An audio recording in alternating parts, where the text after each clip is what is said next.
Okay, perfect. So now we got the old lines out. We are on this. I think that fitting's gonna leak, but I ordered some fittings for tomorrow. So worst case comes to worst, I can move it around. Even if it leaks, it'll be okay. So order operations. We got to make 3 lines. We got to make trans to top, trans top to radiator top. Then we got to do radiator bottom to the auxiliary cooler, and then auxiliary cooler to the trans bottom. So again, it's real easy. Here are these. Okay.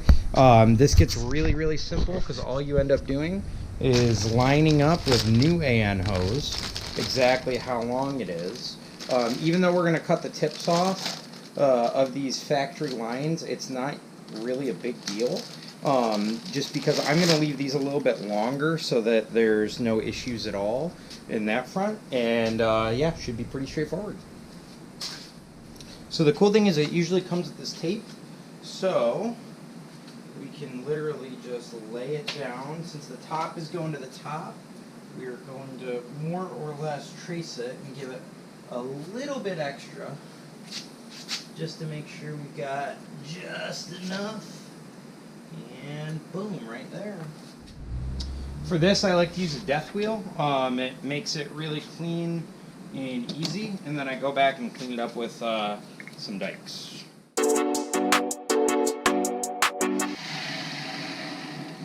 The key to these is getting a nice clean cut, just like that right there. Makes it. From here, you're going to want to blow everything out with some compressed air or some brake clean.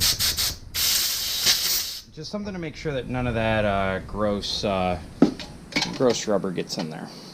So for this, we need a straight line fitting as well as a 90-degree fitting.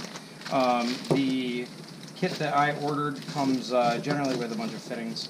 So that's what I'm going to be using is these. I'm going to use one 90-degree fitting and then one straight line fitting.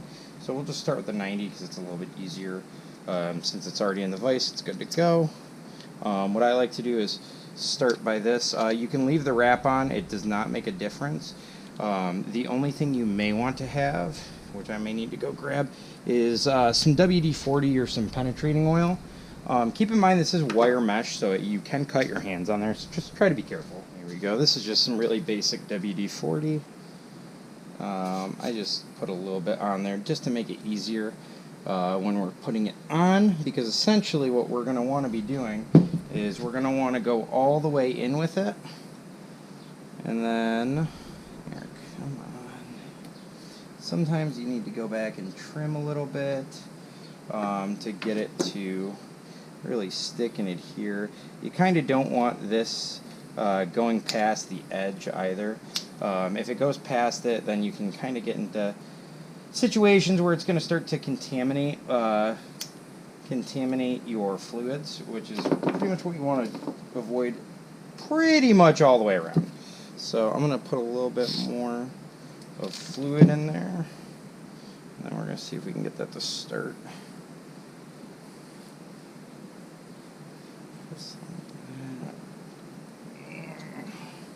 It's okay to use a little bit of force on this. You really want to push this through. Okay. Now, let's take a look. Yep, that is fully seated. Okay. So from there, I like to come in here and get it locked into the vise. Again, this is where the soft jaws really come in handy, because it's immediately it's the right size for it, but it just makes it easy. Use a little bit of lubricant on this too. It is aluminum, so you should be fine. But with that being said, you're just making it easier, because this is basically making the compression fit. So you want to make it as easy as possible for it to fit nice and slide right on. Now, before you start cranking away, you really want to get a good firm grip on the bottom so the hose doesn't slide out of the connector, and then pay attention to that as you're starting to work it in, that the hose isn't walking from you, because right now that threaded fitting is pushing down and it's starting to compress around the actual hose itself. Oh, oopsies. So, yep, we didn't have almost virtually any walk whatsoever. I didn't have it very tight. So, we throw the soft jaws back in there. Ooh. Line it back up. Just like that. Okay. And boom. Perfect. And that right there is how you do an AN fitting. Works nice and easy. So now we're going to go over the other side. This is the factory side, so I don't need to cut it. We're going to grab a straight connector because this is going to be going into our little 90 that we're going to be utilizing. So again, take a little bit of WD-40, like that, or penetrating oil. But pretty much anything that can give a little bit of lubricity is what you want. Because basically you just need to turn this so that it's fully seated. So this one's not fully seated just yet. Okay, that's pretty good. You can also push against it like that, give it a little bit of a nice compression fit, and that usually makes a pretty good difference. Perfect, nice and tight. A little bit of lube on there. Okay, I'm going to throw a little bit more just on the threads because they are aluminum. We don't want them to strip out. And again, holding the bottom, make it nice and easy. This can get a little bit confusing. You want to make sure that you're turning on the actual connector itself, not the slip collar that is the connection point.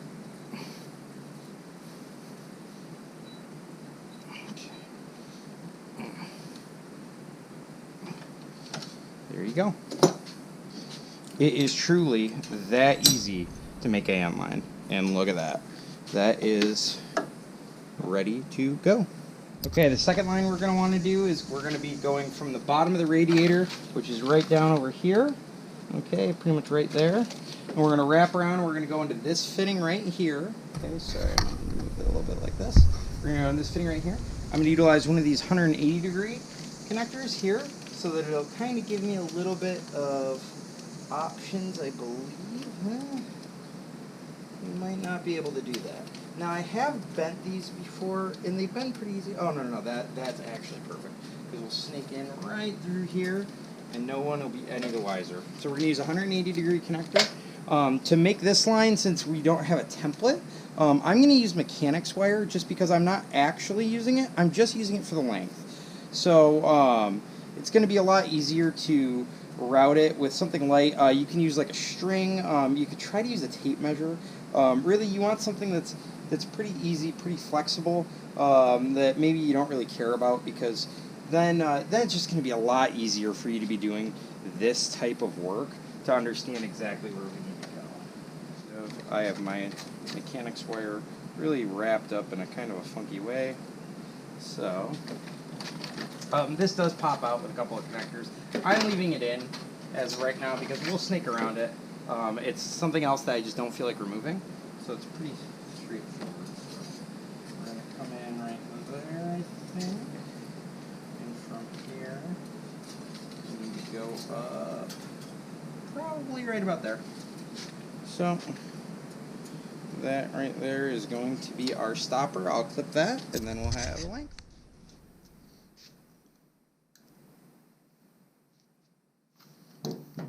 So now that we've got a good length, we can straighten it out right there. Match it up with the new line. It's going to be here. Grab our tape.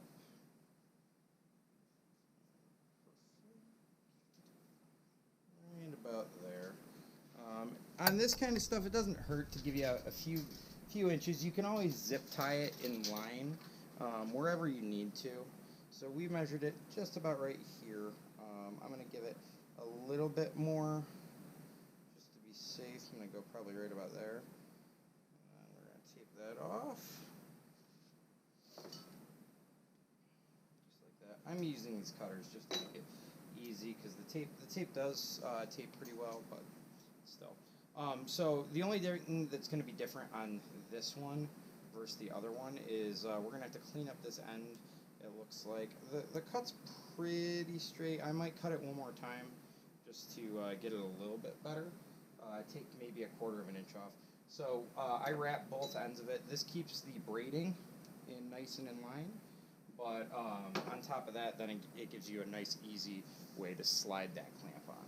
So now we have it taped in both ways. We can throw it back in the vise and do our cuts.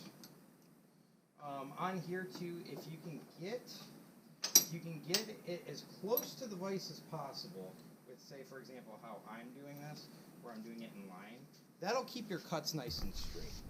So here, let me throw some safety glasses on and we'll do some cuts.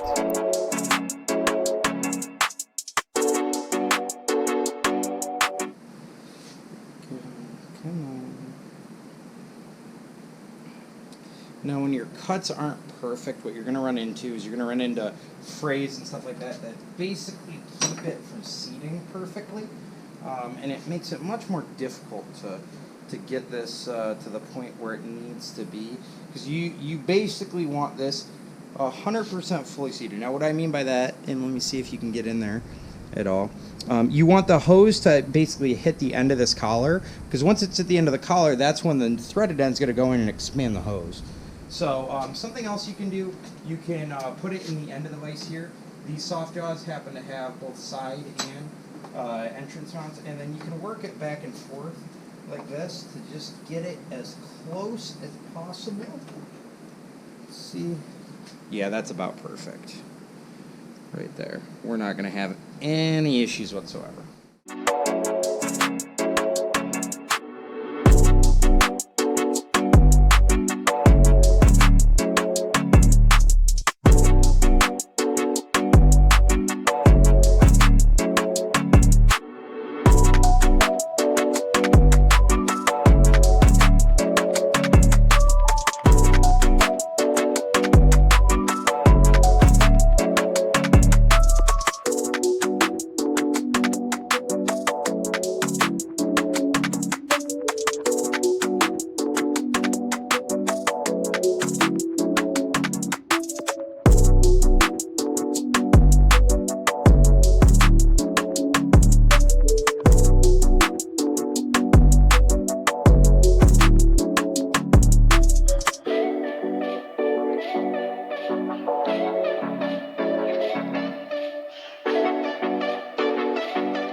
And now the final step, we're going to cut our ends off and flare them.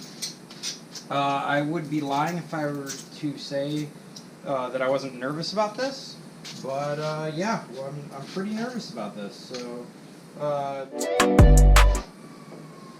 now we're going to use the wrong tool for the wrong job, and we are going to apply a brake flare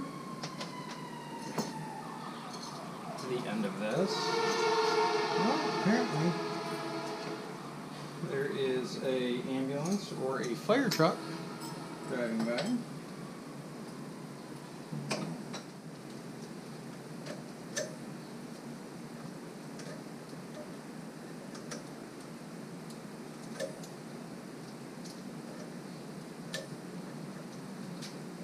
Real quick, I'm going to grab some sand. I have a lot of these orbital sanding pads, which is fine. I'm just trying to get some of the corrosion off here. Give it the best possible way of sealing.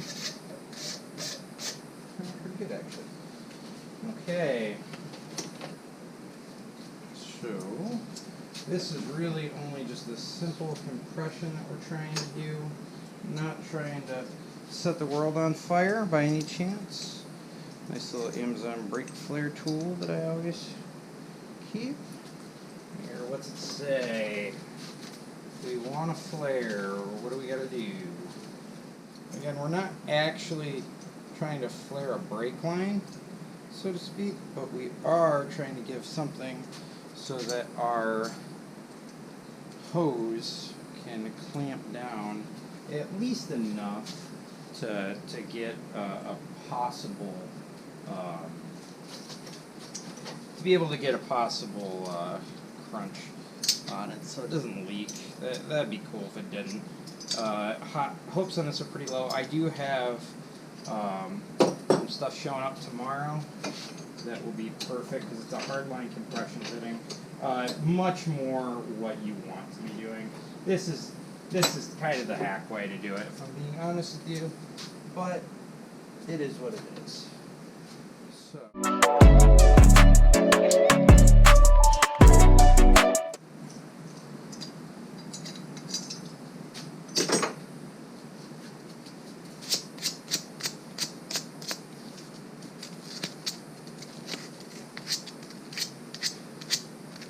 There we go. That's looking pretty nice, actually. So, let's go throw it on the truck.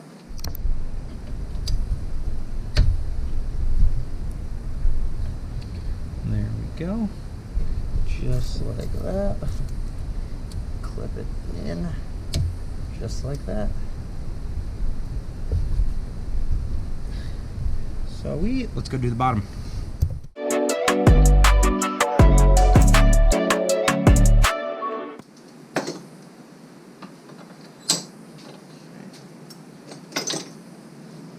One more time with the Chinese brake adapter tool. Again, get the height just about the same. A little bit more.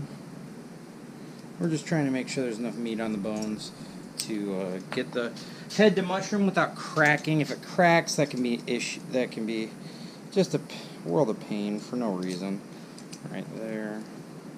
That's good. Let's loosen this up. Equal it out. Okay. Boom. Just like that.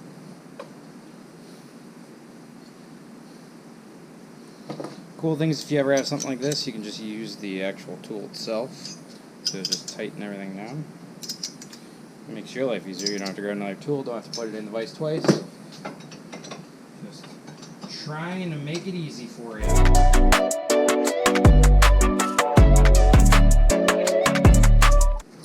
Look at that. That is mad decent for what it is.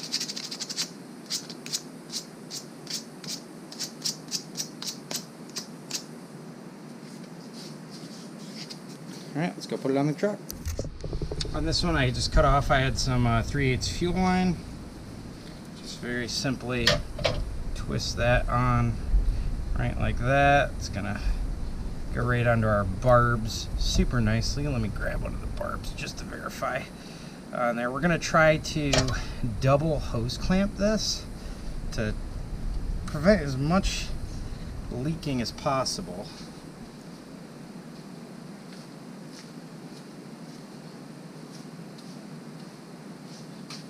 So it's going to end up being just like that right there. And then we'll throw a clamp on there, and call it a day. Again, I'm nervous about this, but hey, whatever. At this point, we just got to send it. So cool. Clip. This one I'm going to try to do up because remember how we did this strange one.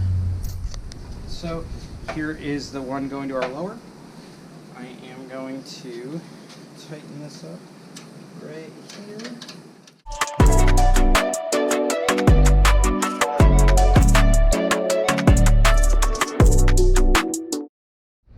Okay, let me move this back a little bit.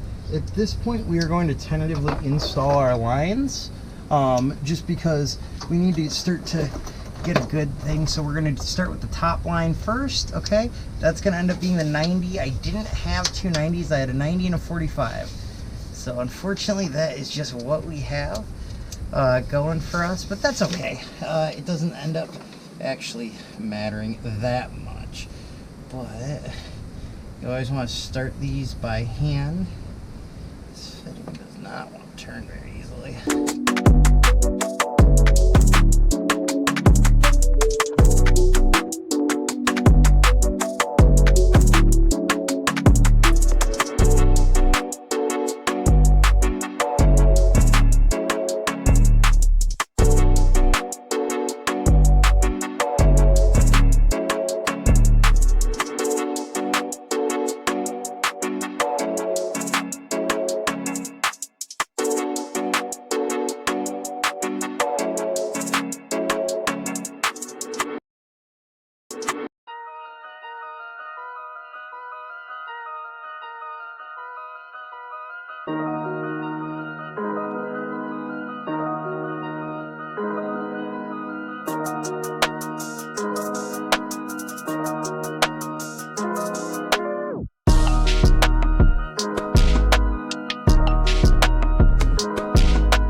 Is it with this?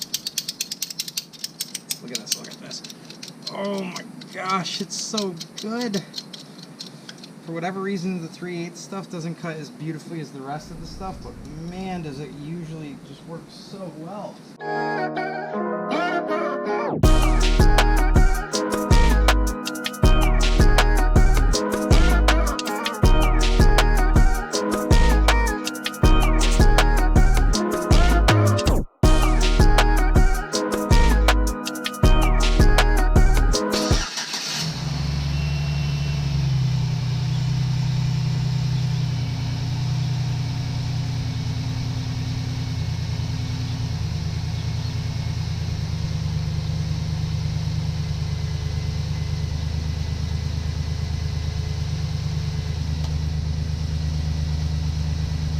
Might be low too. So let me add I'll even low that those lines will end up under pressure and start spinning.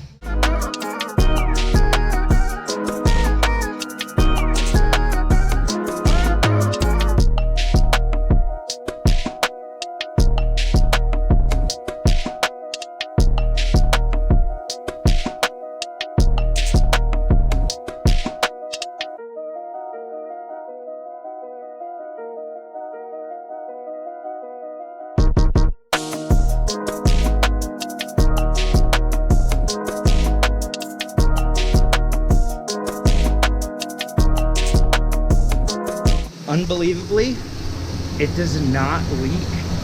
This is crazy. I did have to change out. I didn't actually end up needing all that line.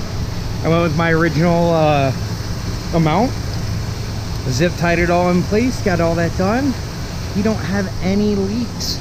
What is going on? This isn't working on cars. This isn't. Look at that. No leaks. No leaks at all. Crazy. Last thing, wire-up relay for the fan. This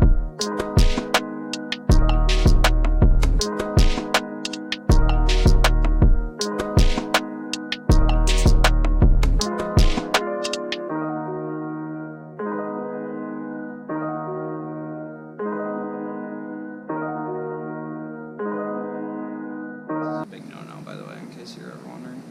Always disconnect your battery. Always disconnect your battery. And a suggestion. Exactly.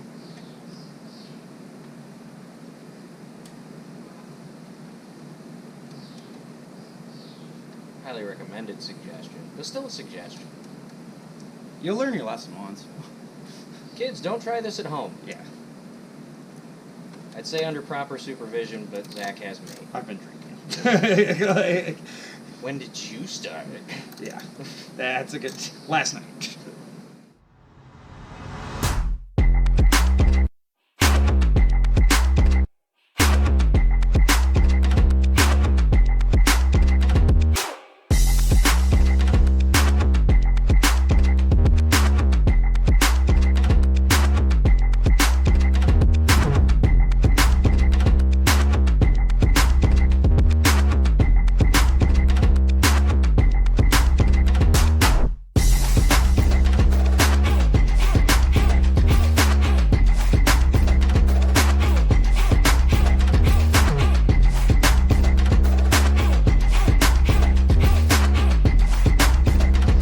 That's it. Now it just sounds like a Hoover vacuum.